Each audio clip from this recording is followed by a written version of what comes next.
అట్లూరి విజయ్ కుమార్, భారత జాతీయ దళిత క్రైస్తవ ఫోరం జాతీయ అధ్యక్షులు, సామాజిక ఉద్యమ నేతని. భారత జాతీయ దళిత క్రైస్తవ ఫోరం ఆధ్వర్యంలో జరుగుతున్నటువంటి దళిత క్రైస్తవుల్ని ఎస్సీ హోదా కల్పించాలనే ఒక ముఖ్య ఉద్దేశంతో ఏదైతే దేశ రాజధాని అయినటువంటి ఢిల్లీలో జంతర్ మంతర్ వద్ద ఈ యొక్క ప్రొటెస్ట్ కార్యక్రమాన్ని చేయటం జరుగుతూ ఉంది. ముఖ్య ఉద్దేశం ఏదైతే రాజ్యాంగ బద్ధతకై సేవ్ క్రిస్టియన్స్ అనే ఒక ముఖ్య ఉద్దేశంతో దళిత క్రైస్తవుల్ని ఖచ్చితంగా ఎస్సీ హోదా కల్పించాలి, క్రైస్తవ హక్కులను భంగం చేస్తున్నటువంటి కొంతమంది ప్రభుత్వాలను తిప్పికొట్టే ఒక దిశగా ఈ యొక్క ఉద్యమాన్ని ముందుకు నడిపిస్తూ ఉన్నాం. ఈ ఉద్యమంలో భాగంగా మాకు సహకరించినటువంటి ప్రతి ఒక్కరికి, మాల మహానాడు కానివ్వండి, ఎంఆర్పిఎస్ కానివ్వండి, క్రిస్టియన్ సంఘాలు కానివ్వండి, ప్రతి ఒక్కరికి కూడా, కాపు సంఘ నాయకులకు కానివ్వండి, మైనారిటీ నాయకులు కానివ్వండి, ప్రతి ఒక్కరికి నా హృదయపూర్వక ధన్యవాదాలు తెలియజేసుకుంటూ, రానున్న రోజుల్లో జాతీయ స్థాయిలో మేము చేసేటటువంటి ఉద్యమానికి క్రైస్తవులకు అండగా, ఎస్సీలకు అండగా, ఎస్సీ ఉపకులాలైనటువంటి మాల, మాదిగ, రెల్లి కులాల 59 కులాలకు అండగా నిలిచేటువంటి ఒక ఉద్యమాన్ని కలిసి ముందుకు నడిచేటటువంటి ఒక ప్రయత్నాన్ని మీ ముందుకు తీసుకొస్తూ ఉన్నాం. ఏదైతే జాతీయ స్థాయిలో ప్రతి రాష్ట్రం తిరిగి రాష్ట్రంలో ఉన్నటువంటి దళితులు ప్రతి ఒక్కరి దళిత నాయకుల్ని కలిసి ఏకం అయ్యే ఒక విధంగా దళితులకి అండగా నిలిచేటటువంటి ఒక ప్రయత్నం చేస్తూ మేము ముందుకు వెళుతూ ఉన్నాం. Thank you. Mr. President, one question, only one topic.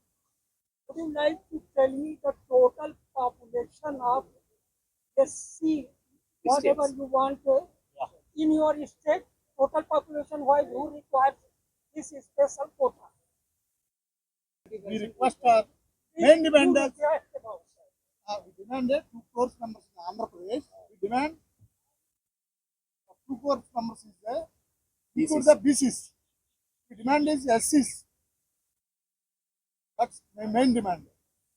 What about Christian? You want to be that? SCs. Get the quota of SC. SCs.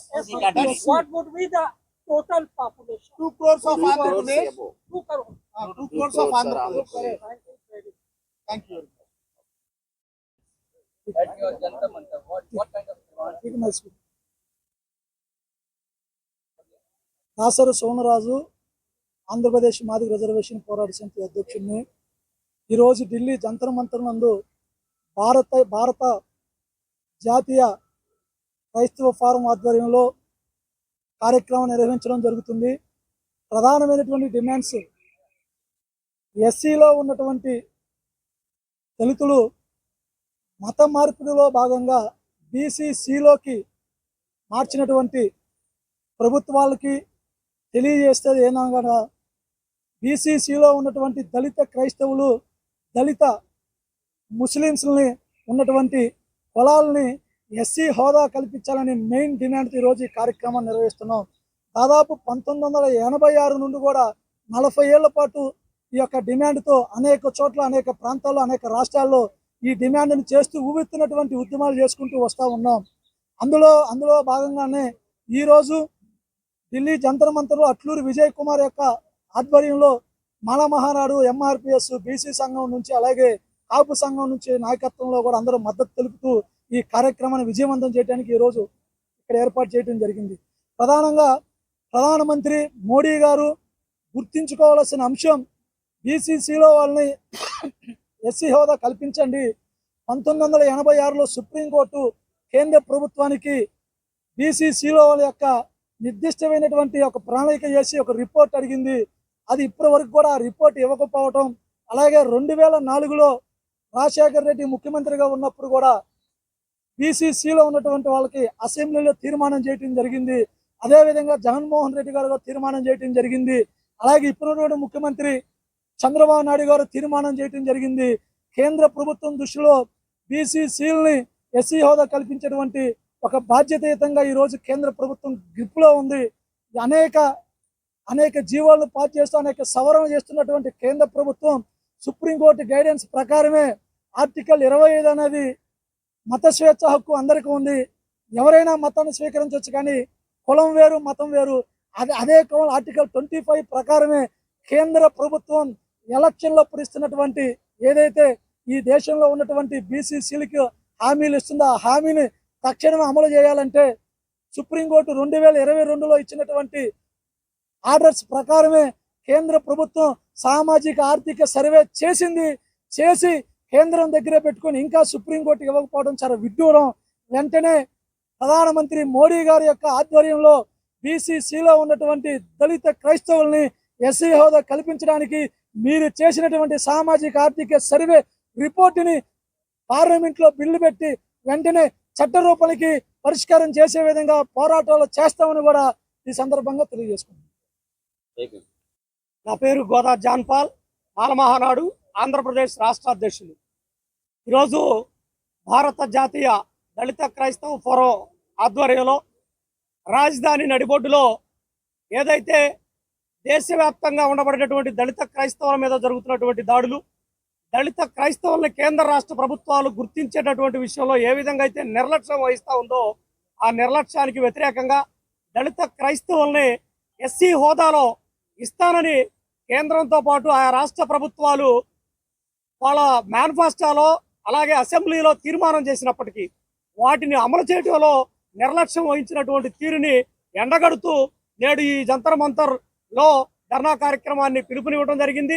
ఆ పిలుపులో భాగంగా అట్లూరు విజయ్ కుమార్ గారి నేతృత్వంలో ఈరోజు మాలమహానాడు, ఎంఆర్పిఎస్, కాపు సంఘాలు అలాగే వివిధ రాష్ట్రాల నుండి విచ్చేసినటువంటి ప్రతి ఒక్కరు కూడా ప్రధాన డిమాండ్లు ఈ దేశంలో ఉండబడేటటువంటి కులాల వారీగా ఆయా రాష్ట్ర ప్రభుత్వాలు గుర్తించి వాళ్ళకి తాయిలాల రూపంలో వాళ్ళకి రిజర్వేషన్స్ కానీ లేకపోతే మరో కోణంలో వాళ్ళకి అభివృద్ధి పథకాలని ప్రవేశపెడుతున్నటువంటి నేపథ్యంలో కేవలం అతిపెద్ద జనాభాగా ఈ దేశంలో ఉండబడేటటువంటి క్రైస్తవుల్ని అడగదొక్కేటటువంటి పరిస్థితుల్లో రాష్ట్ర ప్రభుత్వాలు ఉన్నాయనేటటువంటి విషయాన్ని గమనించాలి. దళిత క్రైస్తవులను కూడా ఎస్సీ హోదాలో చేర్చడంతో పాటు క్రైస్తవులను కూడా ఓసీలాగా, బీసీలాగా, ఎస్సీలాగా, ఎస్టీలాగా గుర్తించి వాళ్ళకు ఉండబడేటటువంటి సమస్యల్ని సత్వరమే పరిష్కరించాలని మాలమహానాడుగా డిమాండ్ చేస్తా ఉన్నాం. పేరు డాక్టర్ కోలా ప్రసాద్, నేను ఎంటర్ప్రీనియర్. ముఖ్యమైన డిమాండ్ ఏమిటంటే క్రిస్టియన్ల మీద జరుగుతున్న దాడులు ఆపాలి, చర్చిల మీద దాడులు ఆపాలి, క్రిస్టియన్లకు రక్షణ కొరకు ప్రత్యేకమైన చట్టాలు తీసుకురావాలి. స్వాతంత్రం వచ్చిందని మనము చాలా ఆగస్టు 15 చాలా సంబరాలు జరుపుకుంటాం. కానీ ప్రతి వ్యక్తి దళితులైన వాడు ప్రతిరోజు స్వాతంత్రం కావాలనే పోరాడుతున్నాడు. దయచేసి ప్రభుత్వాలు గుర్తించండి, క్రైస్తవులను గుర్తించి క్రైస్తవుల మీద జరుగుతున్న దాడులను ఖండించాలి. ఆస్తుల పరిరక్షణ విధంగా ప్రత్యేకమైన చట్టాలు తీసుకురావాలి. డాక్టర్లు పోరాటాలు చేసినప్పుడు వారి కొరకు దాడులు జరిగితే వాళ్ళ కొరకు ప్రత్యేక చట్టాలు తీసుకొచ్చారు. అదేవిధంగా క్రిస్టియానిటీ కొరకు ప్రత్యేకమైన చట్టము తీసుకొచ్చి భద్రత కల్పించాలని, క్రైస్తవుల మీద ఏ దాడి జరిగినా కూడా వారికి పూర్తి రక్షణ గవర్నమెంట్ వారు కల్పించి వారికి ఒక భరోసా ఇవ్వాలనేసి ఈ యొక్క ఢిల్లీ జంతర్ మంతర్ సాక్షిగా ఈ గవర్నమెంట్ మేము డిమాండ్ చేయదలుచుకున్నాం. Thank you. ఎంపిచర్ల క్రిస్టియన్ అమ్మ, ఏపీ నుంచి వచ్చా, ఆంధ్ర నుంచి. ఎందుకంటే క్రిస్టియన్లు కాపాడండి, క్రిస్టియన్ మతాన్ని కాపాడండి, క్రిస్టియన్ ఆస్తులను కాపాడండి, మత స్వేచ్ఛ ఇవ్వండి. అన్ని మతాలు మీరు ఎలా అయితే ప్రార్థన చేసుకుంటున్నారో, మీరు మైకుల్లో పెట్టినా ఇసురుగా పెట్టినా మేము ఎవరు ఏమంటలేదు కదా. మాకున్న ఆటంకాలు తొలగించండి, మత స్వేచ్ఛ రాజ్యాంగం ప్రకారం మాకు స్వేచ్ఛ కల్పించాలని కోరుకుంటూ దేవుణ్ణి బట్టి అదే రకంగా ప్రవీణ్ పగడాల గారు హత్యనా ఆత్మహత్యనా అన్నది కూడా న్యాయం జరిపించాలని, మా క్రిస్టియన్లకి రక్షణ ఇవ్వాలని కేంద్ర రాష్ట్ర ప్రభుత్వాలు కోరుకుంటున్నాను.